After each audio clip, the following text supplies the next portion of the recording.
behavior is similar to the infected William Bishop. Must be the same strain.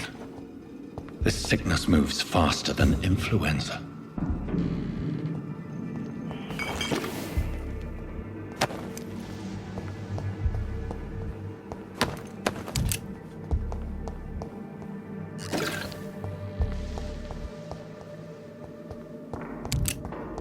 It's locked.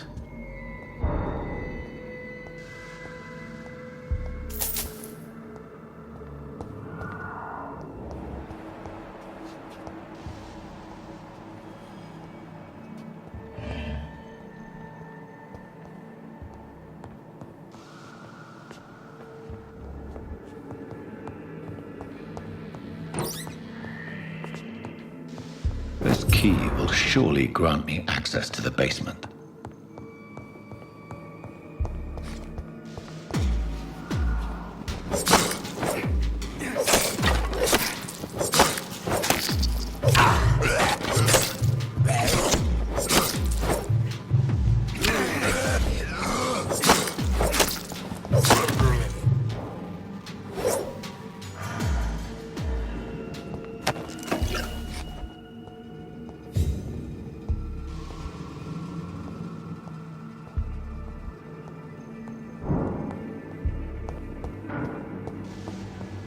Balls of Mars, fortifiers.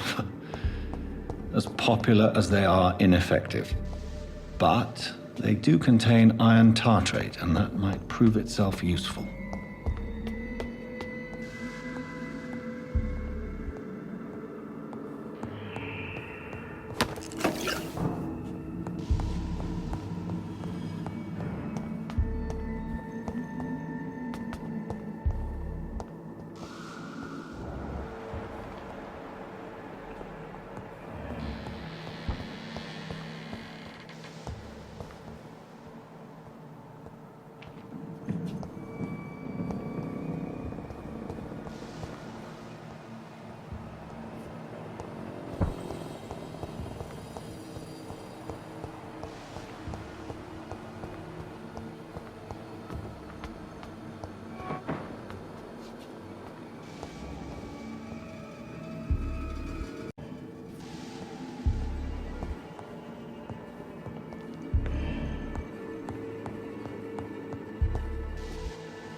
These skulls feed from corpses and the husks of animals. They're not after blood.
Mr. Connor's injuries don't match the report.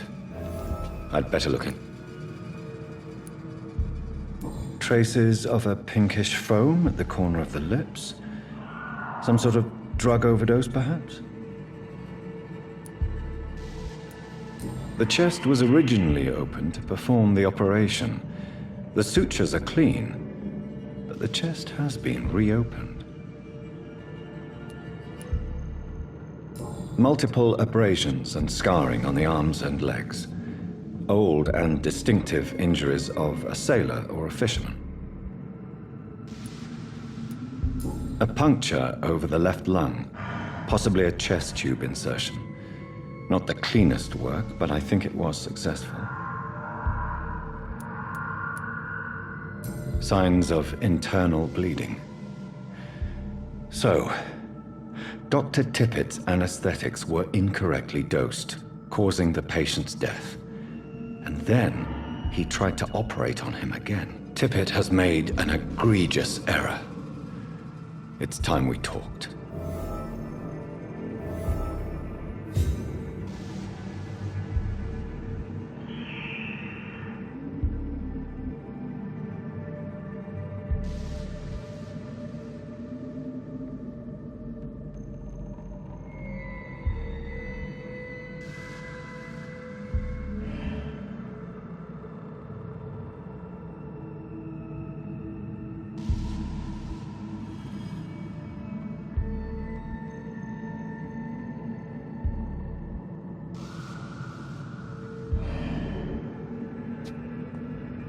It's locked.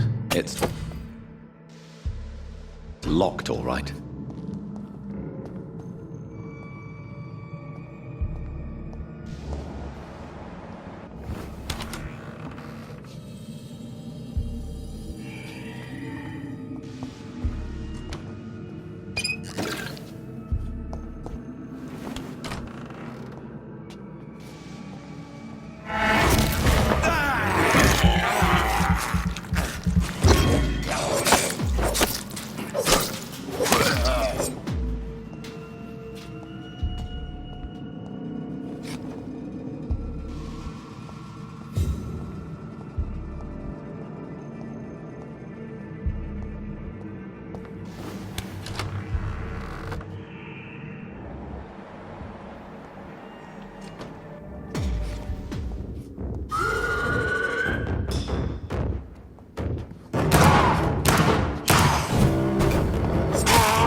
Scowls can be so ferocious. I'm not sure I can defeat them without becoming stronger. To drink blood is so tempting.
Good evening, sir. I'm Dr. Reed.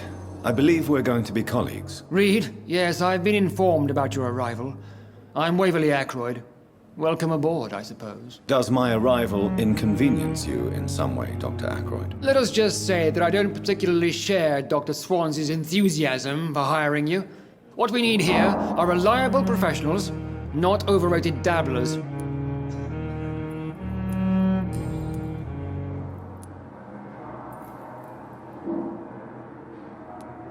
I don't know what you've heard about me, but I have already proved my value as a practitioner. I don't question your skills, Dr. Reed, but your motive. Is it money, fame, or are you truly dedicated? And what exactly is that supposed to mean? I served in the war just like you.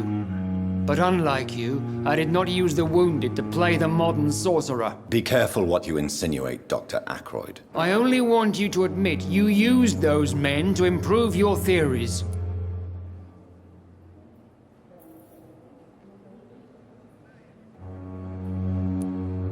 This is ridiculous. My blood transfusion technique saved many lives, and you know it. You see? That is exactly what I hate about people like you. You avoid this kind of accusation instead of facing reality. It seems you have bad memories of your military service. I refuse to see this industrial slaughter as scientific progress. War only reveals the worst in men. We can at least agree on something, Dr. Ackroyd.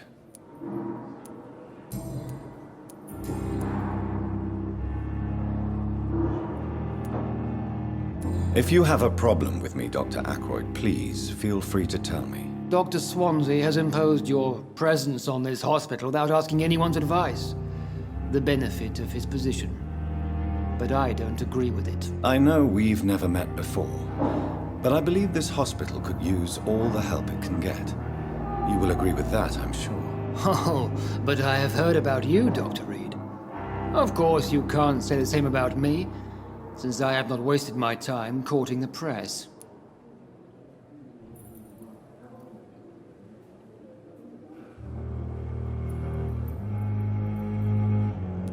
Aren't you too old for such jealousy? It really won't do you any good, you know. Don't be ridiculous, Dr. Reed. A simple glance is enough for me to know you have nothing for me to envy. Since your tenure in this hospital is longer than mine, perhaps you can tell me more about this place. Let's just say I'm tired of the carelessness around me. I have always respected the skills of Dr. Swansea, but over time his enthusiasm has become displaced. Carelessness? Exactly what are you talking about? We're here to save lives. The people who trust us are not volunteering for experimentation. They're here to be healed. I don't intend to run any radical experiments, Doctor. Even if I, as any good practitioner should, express an interest in pushing the boundaries of medical research. Modern medical methods were created through audacity and ego. But there are rules in our line of work, and they're here to protect our patients.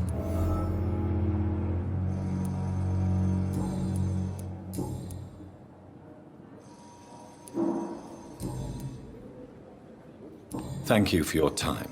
We'll talk later.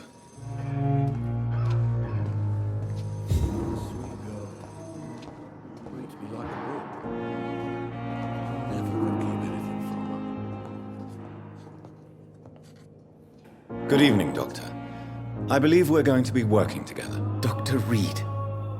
Dr. Swansea informed us of your arrival, but I could not dare to believe we'd have such good fortune. Such an honor, sir.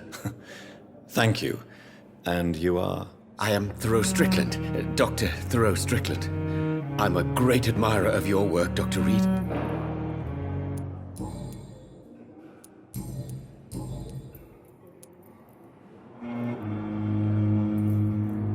Please, could you tell me something about yourself? I'm a great admirer of your work concerning blood transfusion, Dr. Reed.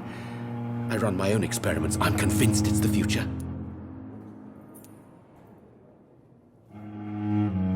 What made you choose to be a doctor? I'm not ashamed to admit you and your work have inspired me. I am honored to have the opportunity to work by your side. It's always a pleasure to share scientific and medical knowledge with someone eager to learn. I'll be glad to help you if I can. This epidemic may be the century's most terrible disaster, but I'm convinced that we, as doctors, are the only ones able to defeat it.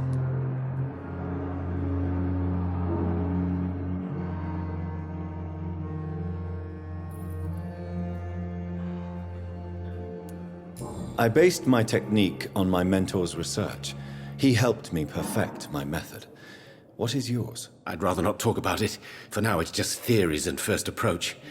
My process is purely experimental and unsuccessful. As long as you're cautious and methodical, you may remain empty-handed, but you won't fail. You're not the first one to warn me, but I am convinced knowledge is the main weapon against the ravages of this epidemic.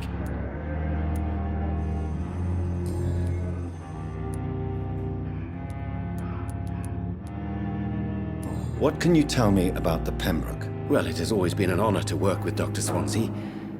But with your arrival, I can't think of a better opportunity to learn about blood transfusion. You always knew the words to calm the children, Ellen.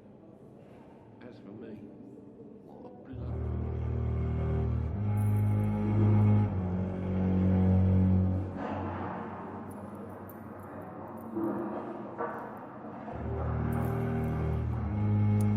You seem quite optimistic. It's a rare and precious attitude in these difficult times. I'm convinced that this epidemic is a test of endurance and dedication for us men of science. Questions remain about our capacity to resolve the situation. True. Last summer, during the first wave of the epidemic, I used to joke with Milton about the extra work. We're not smiling now. Do you need help with anything in particular? Well, yes, maybe. I'm waiting for a batch of products I ordered for my personal research, yet my supplier seems to have vanished. Do you want me to play the errand boy for you? Oh no, Dr. Reed. But if you went personally to his shop, what with your reputation and all, he wouldn't dare to refuse the products I need. I see. Well, give me the address, for I may pass by if I have time. What do you think of Dr. Ackroyd's aversion to modern medical methods? It's a shame he's so narrow-minded. Dr. Swansea taught me that science is about exploring uncharted territory. I'm convinced that's true. With the influenza and all that's going on, you should put your differences aside, don't you think? Why is it so difficult to work together? I believe that if Dr. Ackroyd had been the one to discover the transfusion process, he would be the first to recommend its use. So you believe it's just a question of jealousy and pride? Dr. Ackroyd is as proud as he is blinded by his obsolete concept of medical science.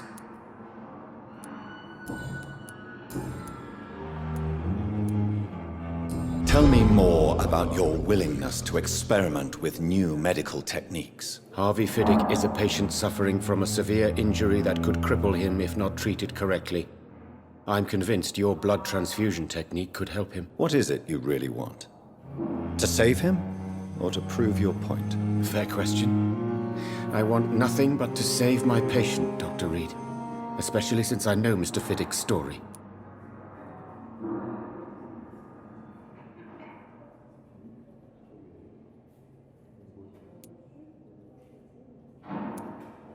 This personal involvement could also appear to be a lack of impartiality. You must know that a good surgeon must remain neutral. I agree. But that does not excuse Dr. Ackroyd's behavior, a man who did not even take time to converse with his patient. Do you think keeping his distance was a mistake? All I know is that I'm taking care of human beings with desires, hopes, and fears. Not some biological machine comprised of blood, bones, and flesh. Tell me Mr. Fiddick's story. Our first diagnosis was compromised because Mr. Fiddick lied to us about the real origin of his injury. He first claimed it was an accident. But why would he hide such crucial information from us? Because he is a proud father, ashamed of putting his children at risk because of his own negligence.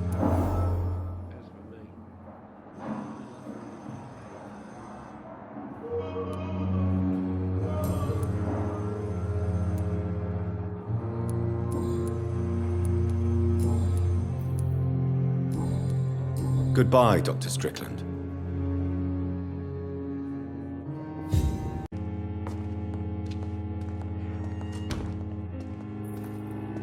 Good evening, sir. I'm Dr. Reed. May I help you? I don't know if a third opinion is needed. Your colleagues are already arguing about my condition. I see. Would you mind telling me more about your situation? I'm Harvey Fiddick. All I want is to get me bloody arm fixed properly.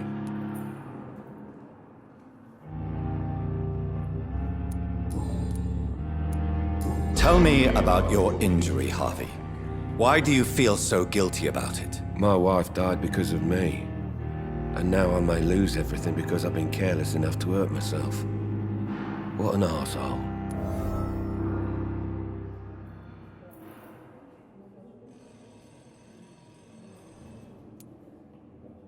How could your job be responsible for your wife's death? I was working a double.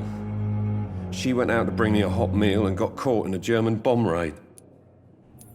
You can't hold yourself responsible for your injury, Mr. Fiddick, unless you tried to hurt yourself. Of course I didn't hurt myself.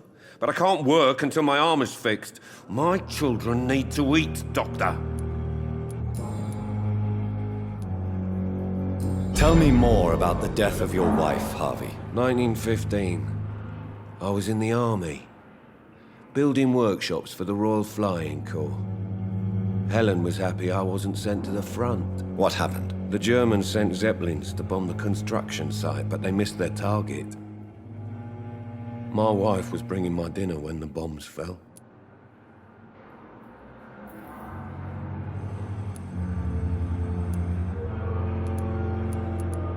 I'm sorry for your loss. So many died during the bombings. I served in France and witnessed the carnage there. I would like to say that she didn't suffer.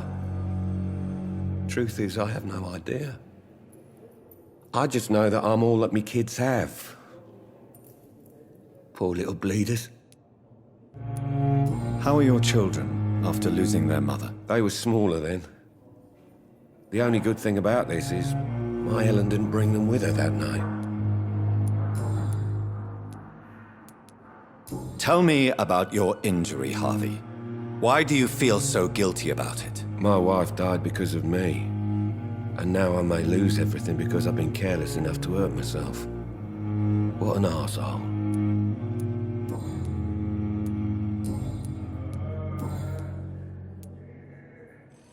Tell me about yourself, Mr. Fiddick. I'm just a regular guy waiting to get his arm fixed, so I can return to work and to my family. I was more curious about what you were doing before being hospitalized. I'm a carpenter, and a good one too. But that means I need both arms to feed my family, Dr. Reed. Tell me about the doctors who are arguing about your case. Strickland and Aykroyd. They both want the best for me, but there's a lot of pride there. Doctors are no different from carpenters, it seems. What do you mean? I often had professional arguments with rivals on a building site. Difference is, I disagreed about wooden nails, not flesh and bones.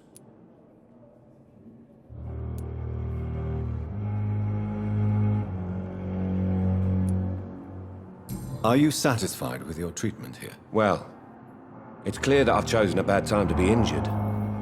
Forgive my bluntness, but you seem overwhelmed by cases of the flu. I won't lie to you about it. I'm afraid we are. Are you sure you don't want to operate yourself, Dr. Reed?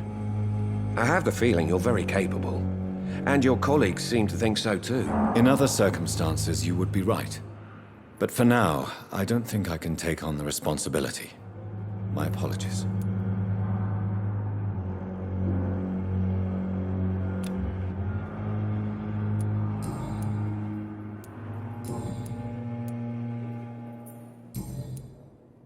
Goodbye for now, Mr. Fiddick. I'll see you later. I will not let you down, my boy. Good evening, sir. Doctor.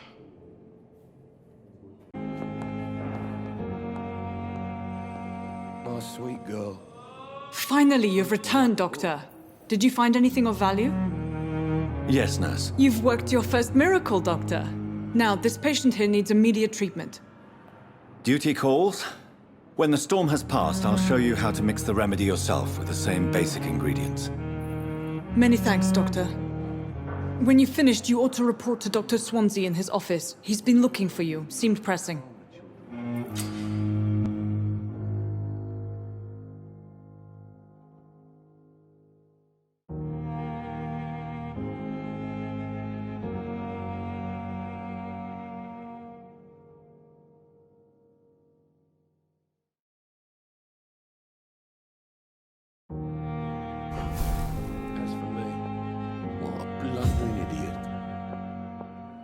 Dr. Reed, may I help you?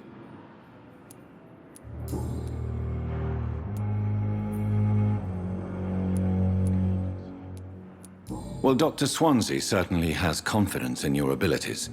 Are you in charge of the nursing staff? Not in an official capacity, but the Pembroke doesn't always work above board, so to speak.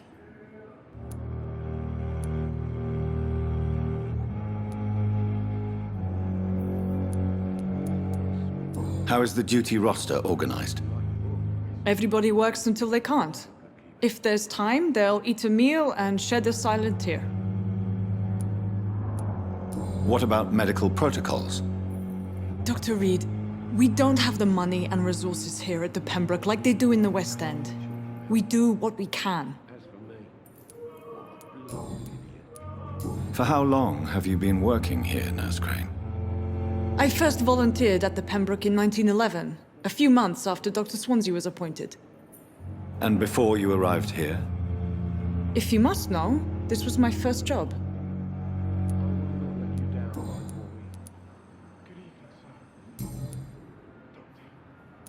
What can you tell me about the epidemic, Nurse Crane? I've been out of touch since I've come back to England. Everyday folk don't know how bad it is. The papers certainly won't tell them. Not as long as the war is raging on, anyway. News on the front stated that the Spanish flu was under control, at least in Britain. It seemed to be for a while, but that was only last summer. It returned with a vengeance just over a month ago.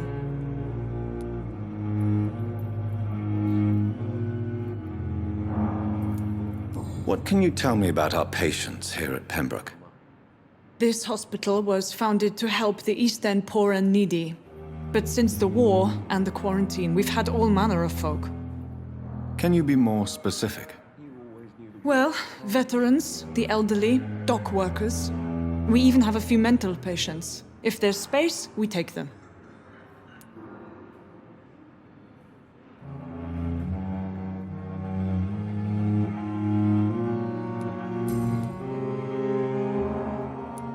I'll see you later, Nurse Crane. I will not let you down, my boy.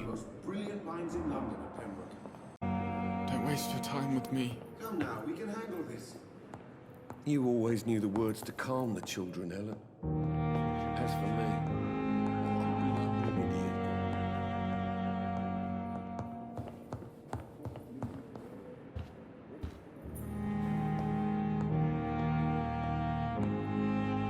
Good evening.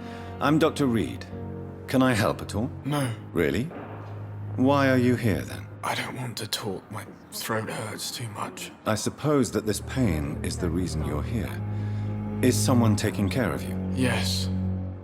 And no. Could you at least tell me your name, sir? Mortimer. Mortimer Goswick. Do you need any help? I'm afraid I may, sir. I don't mean to be a burden. You are not a burden, sir. Healing you is my responsibility. And you have my gratitude for that. Circumstances, I'm willing to give you the benefit of the doubt. Tell me about yourself, Mr. Goswick. I don't want to talk, Doctor.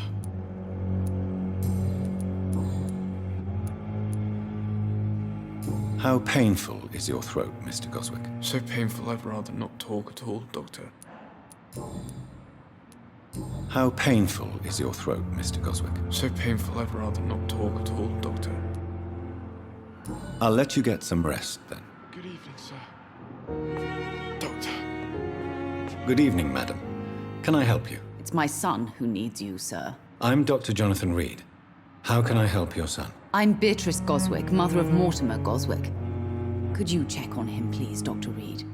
I've heard much of your talents as a physician. Waste your time with me.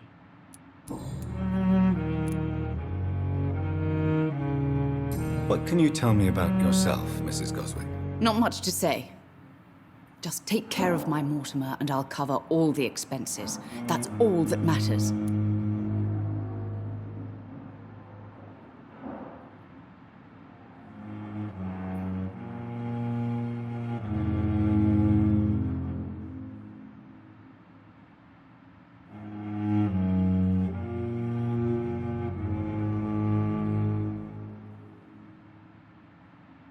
evening, sir.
Are you really that rich?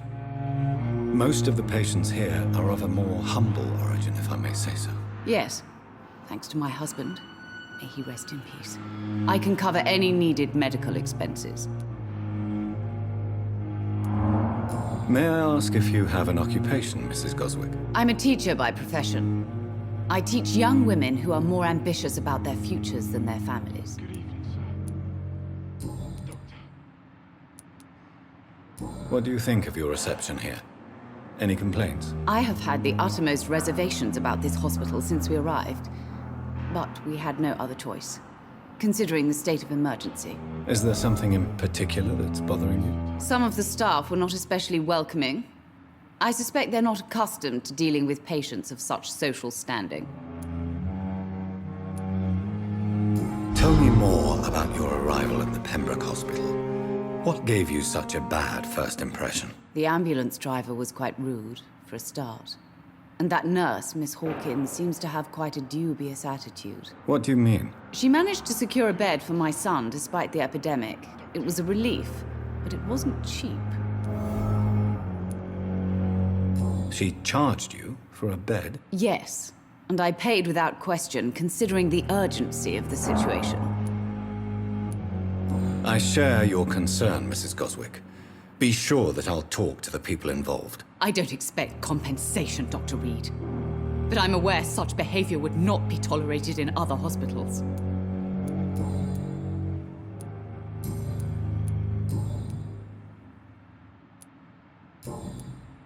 Goodbye, Mrs. Goswick. I'm alright. Don't waste your time with me.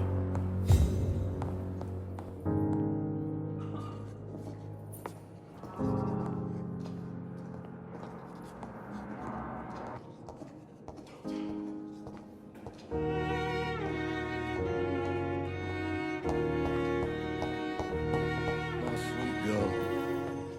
Reads me like a book.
Good evening, nurse. I'm Dr. Jonathan Reed, the new surgeon here at the Pembroke. Dr. Swansea has already told us about you, sir. I'm Nurse Gwyneth Brannigan. Welcome to the Pembroke Hospital. Did he really? It's a good thing I wasn't hoping to keep a low profile. All members of staff have already read about your new blood transfusion technique. Dr. Swansea made sure of that. I see. Well, I'm a little surprised, but I suppose I'll just have to deal with this unexpected notoriety.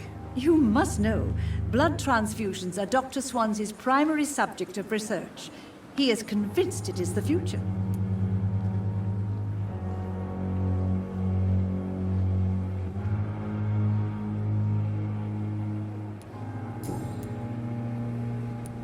How are things here? Not good, to say the least. We're struggling against an invisible enemy, more lethal than any bullet from a gun. It's hard, Doctor. An invisible enemy? Quite a poetic term for a disease, especially from a nurse. Sorry, Doctor. These last few weeks have been exhausting. We could all do with a good night's sleep. Do you think this hospital can survive the epidemic? We are all volunteers here, and we're trying to hold fast, but how do we beat an invisible killer? Some nurses have already resigned.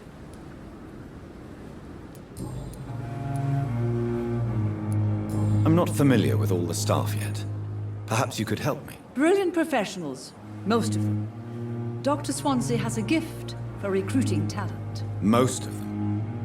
Is there a problem I should know about, nurse? It would be inappropriate for me to speak ill of a colleague.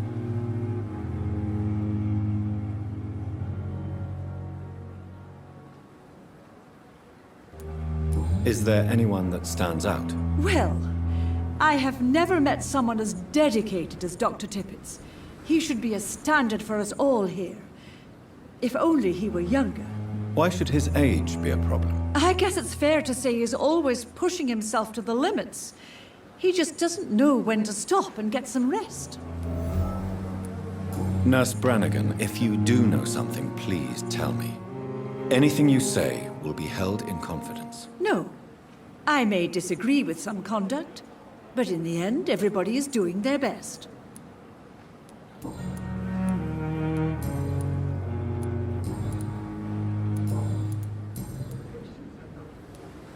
Tell me what Dr. Tippett did. I know his mistake caused a patient's death. If I had not covered up his error, Dr. Tippett would have been fired from this hospital. I could not let that happen. You can't allow your emotions to dictate your conduct concerning patients, Nurse Brannigan. Look around you, Dr. Reed.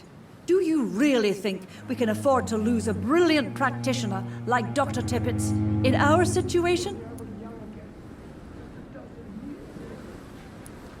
I can't say I approve of what you did. But as a field surgeon, I know that some situations require you to bend the rules. I'm not proud of what I've done, but to contain the epidemic must be our priority, so we can't afford to lose Dr. Tippett's. Goodbye, nurse. Call me if you need assistance.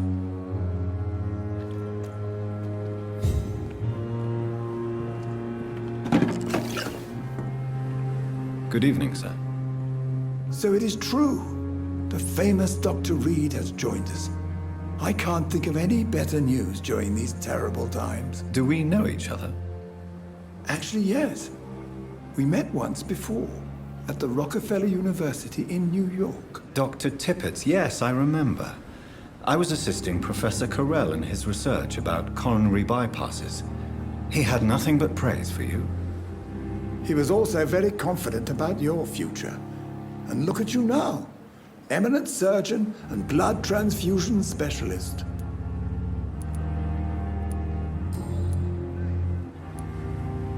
Corcoran, I want you to tell me about Mr. Connor.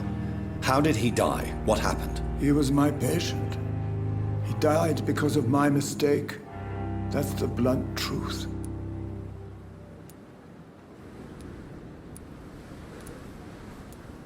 Who was this patient? I don't know. Some sick man from the docks, maybe a fisherman. I had no time to talk with him. No one claimed a body. What was the nature of the mistake? It was a twofold error. My diagnosis was wrong, and the administered dosage was too strong. Why not stop practicing? Are you mad? I killed that man, I admit it, and it won't happen again. I have saved so many lives since then.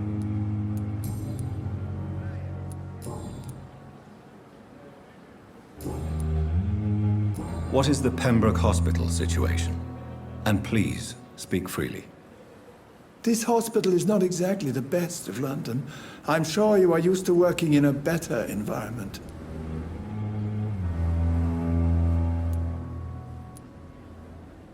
It's not exactly the best situation in London either.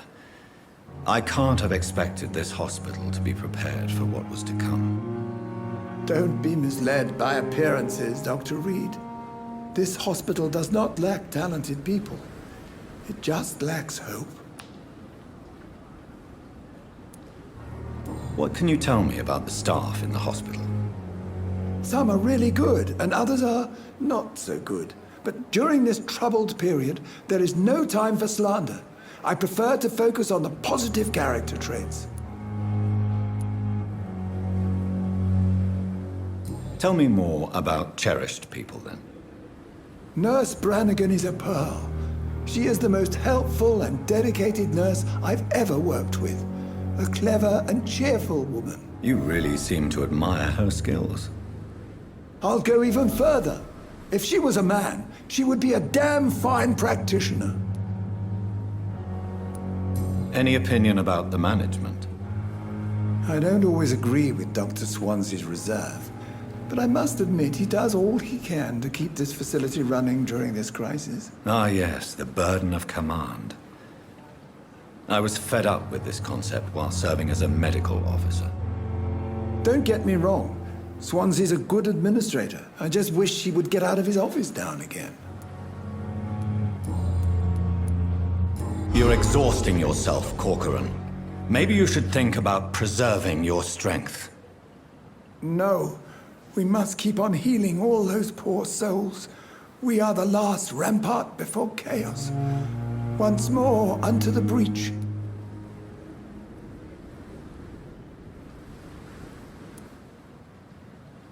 Nurse Brannigan is worried about you, Doctor. She should not have told you that. I will have a word with her. You don't have to blame her for her honesty. I'm not that kind of man, my dear Jonathan. Actually, Nurse Brannigan's opinion is the only one I may listen to.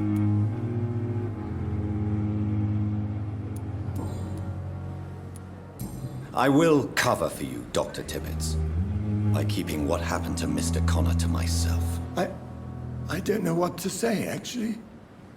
I can't exactly force you to become my accomplice. You didn't force me. This is my decision to make. I believe you're still of use to the hospital, considering the situation. Then I can make you this promise. As soon as the epidemic is eradicated, I will resign.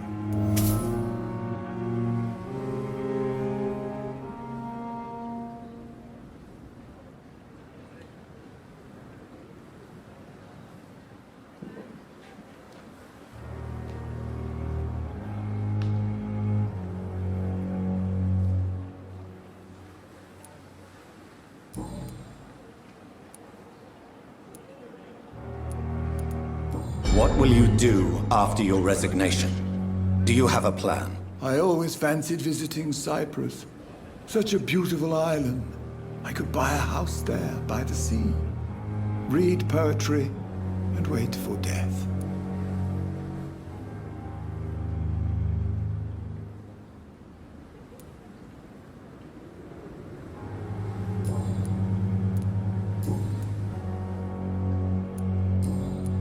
Goodbye, Dr. Tibbets.